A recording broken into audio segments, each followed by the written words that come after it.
20 minutes ago, my boss was laughing at my boring security files. Right now, federal agents are dragging him out in zip ties for espionage. My name is Owen Mitchell, I'm 48 years old, and this is how I ended his career. Let me back up and tell you what really happened. If you saw me walking into Midwest Industrial Supply Corp that Tuesday morning, you wouldn't think much. Just another middle-aged guy in a navy polo and khaki pants, carrying a beat-up ThinkPad and black coffee that had already gone cold. I drive a 2018 Ford F-150 with 180,000 miles on it. Runs like a dream because I maintain it myself. To everyone in this Ohio building, I'm Owen from security, the guy who sends emails about password policies and makes sure the loading dock cameras work. I eat the same turkey sandwich at 12:15 every day, and nobody bothers me. That's exactly how I like it. What they don't know is what I really do. I spent 12 years in the Navy before this job, mostly logistics and supply chain security. Did 2 tours managing supply routes in the Persian Gulf. These days, people think I'm just another washed-up veteran counting days to retirement. They have no idea. Midwest Industrial Supply does move industrial equipment. We ship hydraulic pumps to Detroit, conveyor belts to Cleveland, boring stuff that keeps America's factories running. About 70% of our inventory is legitimate industrial supply. Perfect cover for the other 30%. The other 30% is my department. I don't move hydraulic pumps. I coordinate transport of decommissioned missile guidance systems. I handle volatile chemical compounds from decommissioned drone fuel cells. I move things that don't have commercial names, just alphanumeric codes that would make a TSA agent quit on the spot. I'm not just a security analyst, I'm a Class 5 Government Liaison with clearance high enough that I could legally detain anyone in this building if they tried to access what's on my laptop right now. But I can't tell anyone that. To them, I'm just boring Owen who fixes the printer and sends reminders about data backup protocols. My boss thinks I'm a relic. Caleb Winters is 43, looks like he was assembled in a boardroom from spare parts labeled generic executive. He's the owner's son, which explains everything about how he got his director position. Guy wears $300 jeans with dress shirts to look approachable, but has never loaded a truck or worked a weekend in his life. For 8 years, he's treated me like the office dinosaur he can't fire because HR likes my military background. This morning started like any other. I was reviewing transport manifests when Caleb strolled by my cubicle, coffee in hand, that familiar smirk on his face. "Morning, old school," he said, leaning against my partition. That's what he calls me, old school. Always with that condescending tone that suggests my methods are outdated, my experience irrelevant. "Good morning, Caleb," I replied, not looking up from my screen, still using that ancient ThinkPad. He chuckled. "Owen, it's 2024. The company can spring for a MacBook. Join the modern world." I kept typing. "This one works fine." "That's the problem with your generation," Caleb continued, settling in for one of his lectures. "You get comfortable with old systems and refuse to adapt. No wonder our efficiency metrics are lagging." Our efficiency metrics were actually 97%, but I wasn't about to correct him. Not yet. "Speaking of which," Caleb said, "I need you to attend the department meeting at 2. We're rolling out a new transparency initiative. Revolutionary stuff. Might learn something about how modern companies actually operate." He walked off, high-fiving Preston from marketing, who looks like he was 3D printed by a tech startup. 20 minutes later, Caleb was back, this time with his laptop bag. "Owen, buddy, I need a favor," he said, but his tone made it clear this wasn't really a request. "My machine's doing that spinning wheel thing again. And it's at lunch. I need to project quarterly metrics for the meeting." He set his bag down and looked at my ThinkPad. "Just let me borrow yours for the presentation. Simple PowerPoint stuff. I'll have it back in an hour." "I can't do that, Caleb," I said, my voice level and professional. "My system contains sensitive security protocols that aren't configured for presentations." Caleb laughed. It wasn't a pleasant sound. "Sensitive protocols? Owen, what do you think this is, the Pentagon? We ship industrial equipment to factories. Your security protocols are probably just Excel spreadsheets with employee phone numbers." I kept my expression neutral, but something cold was forming in my chest. "The system isn't compatible with external displays. Everything's compatible with HDMI, Owen. That's how technology works." He was getting that tone now, the one he used when he thought he was educating the help. "Look, I get it. You're protective of your little fortress here. But we're all on the same team. One company, One mission, remember? I looked at him standing there in his expensive jeans and designer cologne, talking to me like I was some kind of computer-illiterate janitor. This man who'd never served his country, never earned anything through merit, never faced real responsibility in his entire privileged life. "Caleb," I said carefully, "I strongly advise against using my laptop for the presentation." "Advise?" His eyebrows went up. "Owen, I'm not asking for advice. I'm the Director of Business Development. You're a security analyst. This is how the chain of command works. The chain of command." If only he knew what kind of chain of command I actually answered to. I watched him check his expensive watch. Probably cost more than I made in a month. "Department meeting starts in 10 minutes. Don't make me look bad in front of the team because you're being territorial about office equipment." He was walking away before I could respond, calling back over his shoulder, "Conference room, 2 o'clock sharp, bring the laptop." I sat there for a moment, listening to him laugh with Preston about something. Probably me. Probably my outdated military mindset or my resistance to innovation. I looked at my screen, at the classified interface hidden behind what looked like a standard inventory management system. I looked at the red folder in my bottom desk drawer, the one labeled OSHA Safety Updates 2019-2024 that nobody would ever want to open. Inside that folder was the hard copy manifest for Operation Ironside. A cold, calculated thought was forming in my mind. Caleb wanted transparency. He wanted to show everyone what the old military guy actually did all day. He wanted to embarrass me in front of the whole department for a cheap laugh. Fine. I'd give him exactly what he asked for. I waited until he was out of earshot, then typed a 14-digit access code into what looked like a standard inventory spreadsheet. The screen flickered, and suddenly I was looking at a masked interface for the Department of Defense Logistics Network. The red folder in my bottom desk drawer isn't actually red. That would be too obvious. It's black, labeled OSHA Safety Updates 2019-2024. Nobody in corporate America has ever voluntarily opened something with that title. Perfect camouflage. Inside that folder are the hard copy verifications for what we call ghost routes. These are transport paths that don't exist on civilian GPS. They're the roads our specialized trucks take when they're carrying something that could level downtown Cleveland. Today's manifest was Operation Ironside. On paper, it looked like surplus electronics heading to a Colorado recycling facility. In reality, it was 12 decommissioned missile guidance systems being transported to a secure disassembly site in the Rockies, the kind of technology that guides warheads to targets with pinpoint accuracy. The protocols are military-grade strict. Digital files encrypted 7 ways from Sunday. My screen has a polarizing filter so you can't read it from angles. And most importantly, under absolutely no circumstances is this data ever displayed on an unsecured network.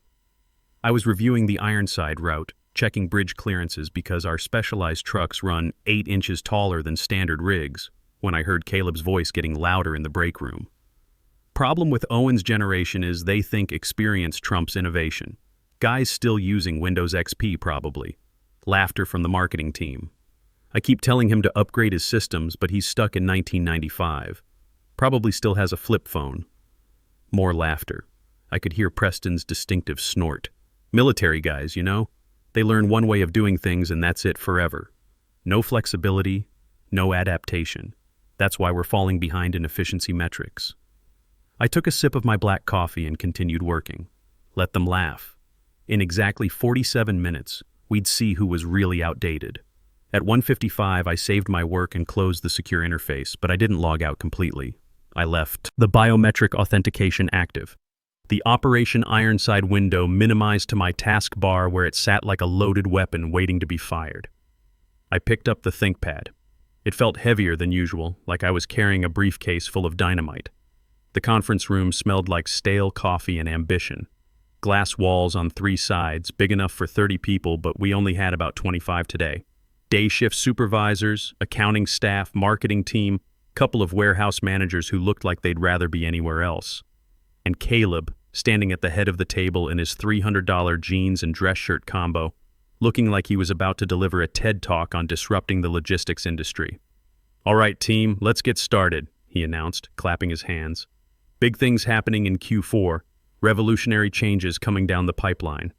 I sat in the back corner, laptop balanced on my knees. The the spot usually reserved for extra chairs and broken equipment, where the old-timers sit. Before we dive into the exciting stuff, Caleb continued, I want to talk about something that's been bothering me. Efficiency. Specifically, the disconnect between old-school methods and modern solutions. He was looking right at me. We have team members who are still using processes from the Clinton administration, still treating every piece of paperwork like it's nuclear launch codes, scattered chuckles, still acting like a simple data request is some kind of national security issue. Preston was grinning. A couple of the sales guys were nodding along. Now, I'm not naming names, Caleb said, his eyes locked on mine, but we all know who I'm talking about. The resistance to change, the hoarding of information, the paranoid approach to basic business operations. Nicole from HR shifted uncomfortably. She could sense where this was heading. So today, in the spirit of our new transparency initiative, I thought we'd take a look at what really goes on in some of our departments. What kinds of sensitive work is keeping certain people so busy they can't adapt to modern workflows? He gestured toward me. Owen, bring that laptop up here. Let's show everyone what security actually does all day. The room went quiet. This wasn't part of the usual quarterly review. This was public humiliation disguised as team building. I stood up slowly, laptop in hand. I could feel 25 pairs of eyes on me, some curious, some embarrassed for me, some clearly enjoying the show. Caleb, I said, my voice calm and professional, I strongly recommend against this. Oh, come on, Owen, he said with a big smile. Don't be shy. We're all family here. No secrets, right? That's what transparency means. I walked to the front of the room and set the ThinkPad on the podium. The HDMI cable was already connected, ready to mirror everything onto the massive 80-inch display behind Caleb. Caleb, I said quietly, there are sensitive files open on this system. Please be careful what you access. Sensitive files, he repeated, turning to the audience with exaggerated amazement. Did you hear that? Sensitive files, for shipping hydraulic pumps to Detroit. Laughter rippled through the room. Don't worry, Owen. I'm just going to pull up my PowerPoint. I'm not going to hack into the CIA or anything. More laughter. Though with your level of paranoia, I'm starting to wonder what you're really hiding in there. He minimized his PowerPoint presentation. My desktop appeared on the giant screen. Clean blue background, standard corporate wallpaper.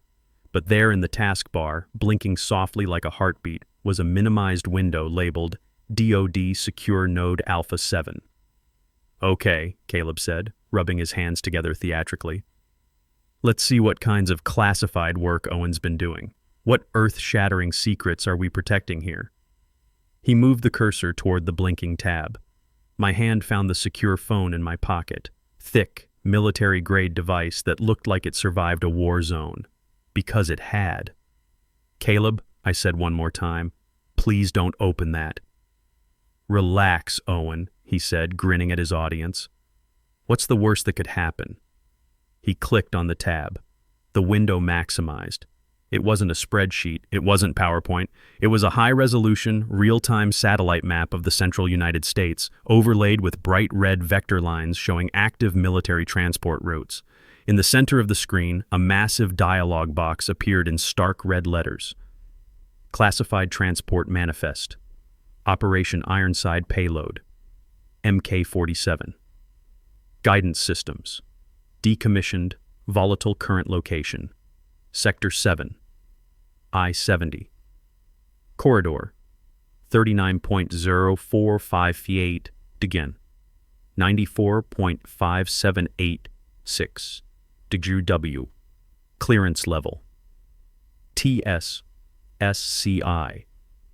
No foreign access, authorized personnel only. The room went dead silent. Caleb blinked at the screen like he was trying to process a foreign language. What the hell is this? Is this some kind of flight simulator? Are you playing video games at work, Owen? He didn't understand. He was looking at the live GPS coordinates of a convoy carrying nuclear-capable guidance systems, and he thought it was entertainment software. Then he made it worse. Look at this, everyone, Caleb said, pointing at the display with his laser pointer. The red dot danced across classified coordinates. It says, Guidance Systems. Owen's been playing Missile Command during work hours. This is where your efficiency problems are coming from, folks. He zoomed in on the map. The The satellite image showed a truck stop off I-70 just outside Kansas City. On the giant screen, clearly visible to 25 uncleared civilians, was the exact real-time location of 12 decommissioned warhead guidance systems worth more than the entire state budget of Ohio. This route here, Caleb continued, tracing the red line with his pointer, looks like he's pretending to ship missiles to Colorado. Very creative, Owen. Very detailed for a video game. Preston was taking pictures with his phone. 3 other people had their devices out recording Caleb's presentation. A classified military transport manifest was being broadcast to social media in real time. I looked at the clock on the wall, 2:18 p.m. The breach was total. The data was exposed. The ghost route was compromised. Something inside me went cold and calm. Not panic. Calculation. 12 years of Navy training kicked in like muscle memory. I didn't rush forward to close the laptop. That would suggest this was fixable. This wasn't fixable. This was a level 5 containment failure, the kind that triggers protocols most people don't even know exist. I took the secure phone out of my pocket. I didn't need to look at it. I knew the emergency sequence by heart. Biometric unlock, red app icon, breach confirmation, authorization code. A single short vibration buzzed against my palm. Message received. I looked at Caleb, still pointing at classified coordinates, still treating state secrets like a joke. "It's not a game, Caleb," I said quietly. "Sure it's not," he laughed, turning back to zoom in further on the truck stop location. "Look, you can even see the parking lot. Very realistic graphics, Owen. Must have cost us a fortune in software licenses." He had no idea what he'd just done. In his mind, he was winning. He was exposing the old guy's time-wasting habits, proving his point about outdated employees. He didn't know I'd just locked both of us in a cage with a very angry tiger. I sat down calmly, crossed my legs, folded my hands over the phone in my lap. There's a specific kind of silence that happens right before everything changes. In nature, it's the moment before lightning strikes. In the military, it's the pause before incoming artillery. In the conference room of Midwest Industrial Supply Corp., Preston was still giggling about missile games and asking if he could download it. I watched the second hand tick. 2:19:15. The protocol for Level 5 breaches is completely automated. It's designed to contain security leaks faster than human stupidity can spread them. It doesn't depend on local authorities or corporate security. It relies on a private contractor authorized under National Security Presidential Directive 51. We call them the cleaners. At exactly 2:20, the Wi-Fi died. "Hey," someone in the back said, "my email just went down." "Mine too," said Nicole from HR. "I was in the middle of uploading payroll to the bank." The little signal bars on everyone's phones went from full to 0 in unison. Caleb waved dismissively. "It probably rebooted the router. Focus, people, I'm trying to demonstrate workflow inefficiencies here." I watched the lights on the Cisco router mounted in the glass corner, usually green and blinking frantically. Now they glowed solid amber. Phase 1, digital blackout. All outgoing communications were being severed to prevent the leaked data from reaching public networks. If Preston had tried to upload those photos to Instagram, the packets were already dead in the water. My phone vibrated twice. Phase 2, physical containment. "Caleb," I said. He ignored me, still playing with the zoom function on the satellite map. "Caleb," I repeated louder. "What now?" he snapped, not taking his eyes off the screen. "I'm in the middle of showing everyone your little hobby here. You should check the door." Caleb looked at me like I'd suggested he check for unicorns. "The door? Why?" "Just check it."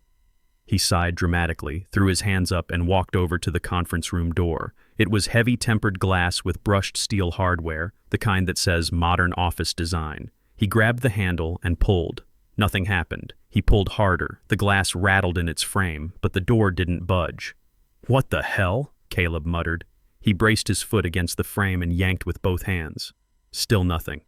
"It's stuck," he announced to the room. "The door's jammed." Preston jumped up to help. "I got you, boss." Both of them grabbed the handle and pulled. The door stayed locked tight. "Did someone lock us in?" Caleb asked, turning to glare at me. "Magnetic locks are electronic," I said calmly. "They're controlled by the building's security system. Well, call maintenance, Caleb demanded. Tell them to unlock it. With what? I asked.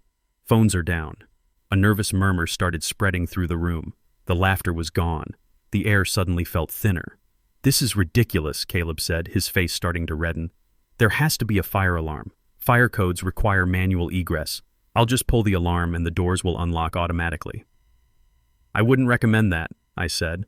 Why the hell not? I stood up slowly, smoothing down my polo shirt. I let the mask slip just a little bit, let my military posture show through. Because we're not having a fire drill, Caleb, and we're not having a technical malfunction. I walked to the window that overlooked our parking lot. Look outside. Half the room rushed to the glass. In the parking lot below, massive yellow steel bollards were rising out of the pavement with hydraulic precision, the kind designed to stop truck bombs. Heavy metal shutters were rolling down over every entrance to the building. The mechanical sound of emergency lockdown systems echoed through the walls. "What's happening?" Jennifer whispered, clutching her notebook. "Is it terrorists?" Terror was flashing in their eyes now. This was beyond their experience. "No," I said, turning back to face the room. "It's not terrorists." I straightened my shoulders fully. 12 years of Navy discipline took over. "It's a Federal Containment protocol," I said, looking directly at Caleb, because someone just broadcast the location of a classified military transport to 25 unauthorized civilians. For the first time since I'd known him, Caleb Winters was completely speechless. For 5 seconds, nobody moved. They just stared at me like the office IT guy had suddenly announced he was running the CIA. "Federal Containment?" Caleb laughed, but it was nervous now, high-pitched. "Come on, Owen. Very funny. You really committed to this elaborate prank. What is this, some kind of escape room experience? Are we going to be on YouTube? Look at the screen, Caleb," I said calmly. He turned around. The satellite map was gone. The weapons manifest had vanished. The screen was now completely black except for a single pulsating logo in the center, the Department of Homeland Security seal. Below it, a countdown timer, 42:37. "That's just a screensaver," Caleb said, his voice wavering. "That's just graphics." Thunk! The overhead fluorescent lights cut out. The room plunged into darkness for exactly 3 seconds before red emergency lighting kicked in.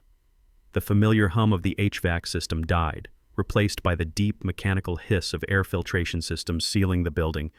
"Oh God," Nicole started hyperventilating. We're trapped in the dark. Everyone stay calm," Caleb shouted, trying to find his director voice in the red gloom. "It's just a power outage. The shutters are automatic storm protocol. It's probably just weather sensors malfunctioning." "It's 75 degrees and sunny outside," Preston pointed out, his voice shaking. "Shut up, Preston." Caleb fumbled for his phone, frantically tapping the screen. "Why won't this connect? I need to call my father. He needs to know what's happening to his building."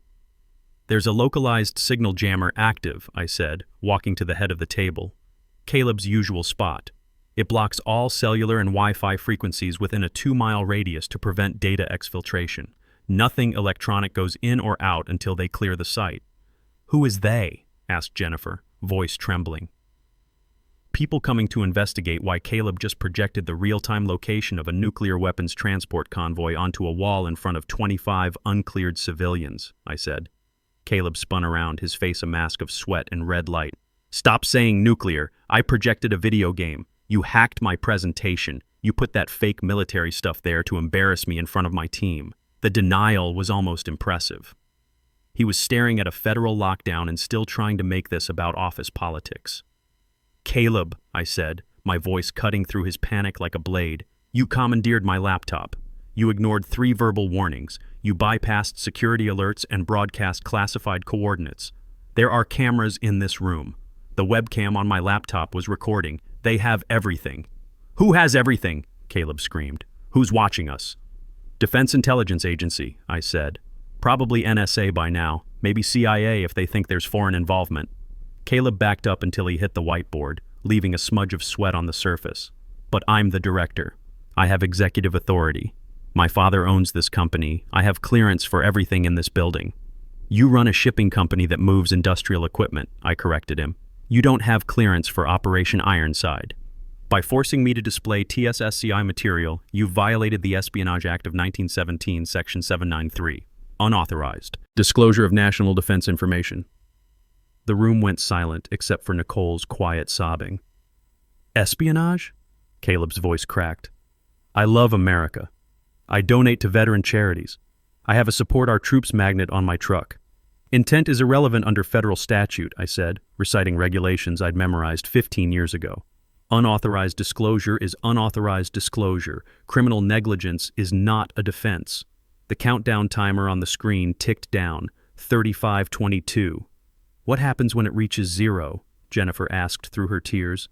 That's when the breach response team arrives, I said. They're currently inbound via helicopter from the Kansas City field office. They'll secure the building, detain everyone for interrogation, confiscate all electronic devices, and arrest whoever's responsible for the leak. 25 pairs of eyes turned to look at Caleb. Now wait just a minute. Caleb held up his hands desperately. This is Owen's laptop. He brought it to the meeting. He handed it to me. You all saw it. If there's classified stuff on there, that's his fault, not mine. We saw you demand it, Preston said quietly. He told you no. You ordered him to bring it anyway. I was managing my team, Caleb protested. Looked like bullying to me, said the maintenance supervisor from the back row. The corporate hierarchy was collapsing. The tribe was turning on their chief. Listen to me, Caleb pleaded, sweat pouring down his face. We can fix this. Owen, you know these people, right? Call them off. Tell them it was an accident. Tell them it was a training exercise. I looked at the man who had spent 8 years treating me like an incompetent relic, who had mocked my military service, questioned my methods, and tried to humiliate me in front of the entire staff. I can't call them off, Caleb, I said. I'm just the security analyst, remember? I just handle boring paperwork and outdated protocols. Don't give me that bureaucratic garbage, Caleb lunged forward and grabbed my arm. You obviously know what's happening here. Fix it, or I swear I'll fire you the second this is over. I looked down at his hand on my sleeve. Physical assault on a federal officer during an active containment event, I said calmly. That's a separate felony charge. Caleb jerked his hand back like I'd burst into flames. Federal officer? He whispered. I stood up slowly and smoothed the wrinkles in my polo where he'd grabbed me. For the first time in 8 years, I let my military bearings show completely. Sit down, Caleb. It wasn't a request. It was an order delivered with the authority of someone who'd spent 12 years giving orders that people's lives depended on. For the first time in Midwest Industrial Supply Corporation's history, Caleb Winters did exactly what I told him to do. The sound of rotors began thumping against the glass. Heavy military rotors, multiple aircraft. The cavalry had arrived. The red emergency lighting gave everyone a demonic cast, but it suited the moment. The illusion of normal, corporate life was completely dead. We were now in a federal crime scene. Listen carefully, I said, my voice carrying easily through the room without shouting. You have approximately 8 minutes before the extraction team breaches this building. If you want to walk out of here instead of being carried out in restraints, you'll do exactly what I tell you. Even Caleb nodded. Put your company badges on the table. Put your phones on the table. Wallets, keys, anything electronic. If you have flash drives, wireless earbuds, fitness trackers, anything with a chip, put it on the table now. These operators have equipment that can detect a Bluetooth device inside your sock. Do not make them search you. The sound of metal and plastic hitting mahogany filled the room. Owen? It was Jennifer, barely whispering. What do we really do here? I thought we just shipped pumps and conveyor belts. I looked at these people. They were annoying sometimes, sure, but they were innocent. They were just trying to make a living, support their families, maybe save enough for a decent retirement. We do ship industrial equipment, I said, but Midwest Industrial is also a dual-use logistics front. The government needs legitimate commercial traffic to camouflage secure military transports. It's basic operational security. You hide the needle in a haystack. We're the haystack? Preston asked. Exactly. All those times the inventory numbers seemed off. I was adjusting manifests to account for classified cargo. All those nights the freight elevator was under maintenance. We were moving weapons components to the secure storage facility in our basement. Those contract drivers who work nights and never socialize, they're private military contractors with top-secret clearances. The maintenance guy's eyes went wide. That's why I can't access the sub-basement. and why there's that separate fiber optic line I'm not allowed to touch. Direct encrypted uplink to the Pentagon, I confirmed. Caleb slowly raised his head. His spray tan was streaking down his cheeks like cheap mascara. And you've known this the whole time? You let me run this company like a fool? You don't run the classified side, I said. That's my department. My job is to coordinate secure logistics while maintaining the appearance of a normal shipping company. My job is keeping the dangerous cargo secure and invisible. Today, you made it very visible. I just wanted to show the transparency metrics, Caleb whispered. You got more transparency than you bargained for. A synthesized voice suddenly echoed from hidden speakers throughout the building. Attention, all personnel. Containment protocol is now active. This facility is under federal control. Remain in your current positions. Any attempt to move or resist will be considered hostile action. Are they going to shoot us? Nicole whimpered. Not if you follow instructions, I said. When they come through that door, they're going to come in fast and loud. They'll be wearing full tactical gear and pointing automatic weapons. Do not move your hands. Do not speak unless they ask you a direct question. Just keep your eyes on the table and let them secure the room. What about you? Preston asked. Are you getting arrested too?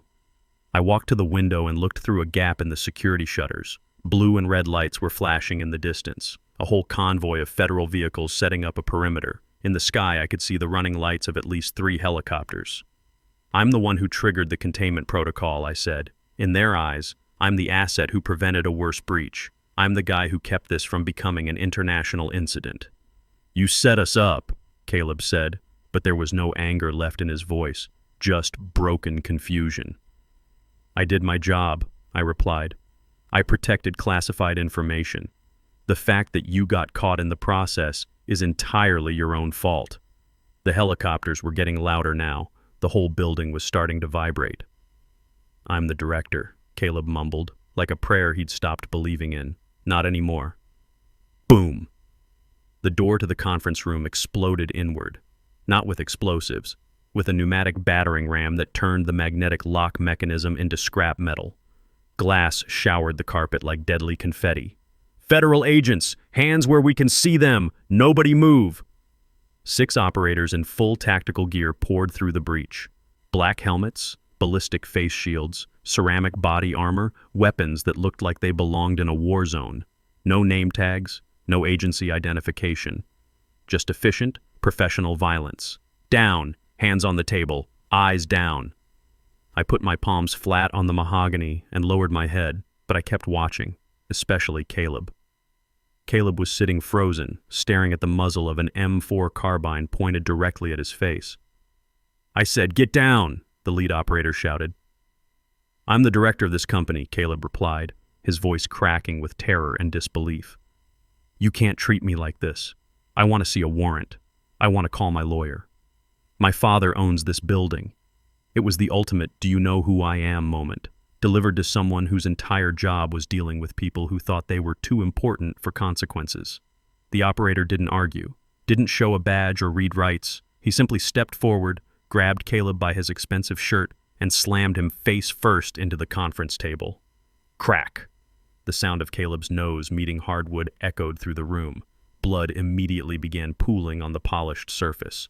Subject secured, the operator reported into his radio. We have the primary target. I'm not a target, Caleb gurgled through the blood and wood. I'm a victim here. This is Owen's fault. He's the one with the classified files. Another operator was moving down the line of employees, zip-tying their hands behind their backs with practiced efficiency. When he reached me, he paused. He looked at the military-grade phone sitting on the table in front of me, then at my face. He tapped his earpiece and spoke in a low voice. Control, I have Agent Mitchell. Asset is secure and accounted for. Request confirmation of status. He listened for a moment, then nodded. Copy that. He didn't zip-tie me. Sir, he said, his voice muffled but respectful behind his tactical mask. Please stand up slowly. I stood. The entire room gasped. Preston, his face pressed against the table, looked up at me with wide, terrified eyes. Agent, he whispered, you're really one of them? Silence, another operator barked. The lead operator, the one holding Caleb down, looked over at me. Agent Mitchell, please confirm the source of the security breach. I looked at Caleb, pinned to the table like a biology specimen. Blood was dripping from his broken nose onto his expensive jeans. "The source is the individual you have restrained," I said, my voice steady and official. "Caleb Matthew Winters, Director of Business Development. He forcibly commandeered a secure DoD terminal, ignored multiple verbal warnings, and broadcast Operation Ironside manifest data to 25 uncleared personnel. He acted independently, against direct orders, and in violation of established security protocols." I gestured toward my coworkers, most of whom were zip-tied and shaking. "The other personnel present are witnesses only. They have no knowledge of classified operations and are not considered security risks." "Understood, sir," the operator said. He leaned down close to Caleb's ear. "Mr. Caleb Matthew Winters, you are being detained under Title 18, Section 793 of the United States Code, gathering, transmitting, or losing defense information. You have the right to remain silent, though I doubt you'll use it." "Losing?" Caleb sobbed into the table. "I didn't lose anything. It was just on the screen. It was just a computer screen." "Get him up," the lead operator ordered. 2 agents hauled Caleb to his feet. His nose was clearly broken, bent at an unnatural angle. His designer shirt was soaked with blood and tears. He looked nothing like the confident executive who'd been mocking my outdated methods 2 hours ago. "Owen!" Caleb screamed as they started dragging him toward the demolished doorway. "Owen, tell them I didn't know. We worked together. I trusted you." I didn't say anything. I just watched as they pulled him through the shattered glass, his expensive shoes leaving little smears of blood on the carpet. As they reached the hallway, Caleb managed to turn his head back toward me one last time. The look on his face wasn't anger anymore. It was pure, devastated confusion. Even now, even with federal agents dragging him away in restraints, he still didn't understand how the boring old security guy had just destroyed his entire life. The last thing I heard before they got him to the elevator was him screaming for his father. 3 hours later, the building was cleared. The shutters rolled back up, letting afternoon sunlight stream through the conference room windows. It was surreal, like stepping out of a movie theater in the middle of the day. The federal team had been thorough. Every employee had been questioned, photographed, fingerprinted, and released with a non-disclosure agreement thick enough to stop a bullet. The NDAs basically said, "Talk about this and spend the rest of your life in federal prison," but in much more detailed legal language. Everyone's personal devices had been confiscated for forensic analysis. Company reimbursement forms would be processed within 6 to 8 weeks.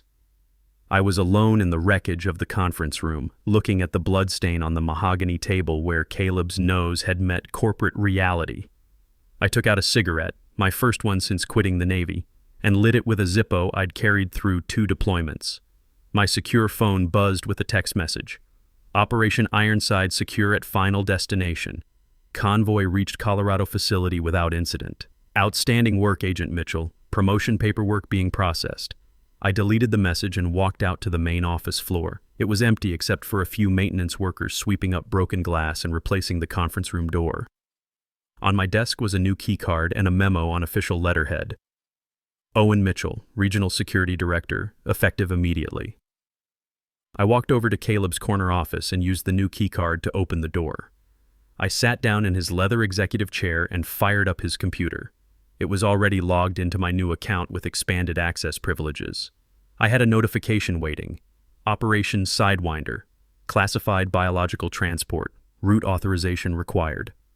I opened the file and began reviewing the manifest. More dangerous cargo that needed to move invisibly from point A to point B. More monsters that needed to stay in their boxes. Most people think logistics is about moving boxes and managing spreadsheets. They think the world runs on politicians and generals and CEOs. They're wrong. The world runs on people who make sure the really dangerous stuff gets where it needs to go without anyone noticing. It runs on invisible people in polo shirts and khakis who know how to keep secrets and follow protocols and stay quiet when loud, important people try to break things they don't understand. Caleb thought this was all a game. He thought his title and his father's money made him untouchable. He thought experience was just another word for obsolete. He learned better. I approved the Sidewinder route, locked the classified files, and poured myself a cup of coffee from Caleb's expensive espresso machine. It tasted better than anything I'd had in 8 years. Paperwork isn't boring. It's the thin line between civilization and chaos. Yesterday I opened that line just wide enough to let one particular monster out, long enough to eat the idiot who thought he could play with forces beyond his understanding. Tomorrow, I'll go back to being invisible, back to being the boring guy who sends emails about password policies and makes sure the cameras work. But today, I'm the regional security director of a facility that ships industrial equipment and occasionally saves the world. I think I'm going to like this promotion. Thanks for listening to my story. Hit subscribe if you want to hear more tales from the invisible people who keep America running. And if you're ever tempted to mess with the quiet guy in the cubicle who just handles paperwork, maybe think twice. You never know what kind of monsters he's keeping in their boxes.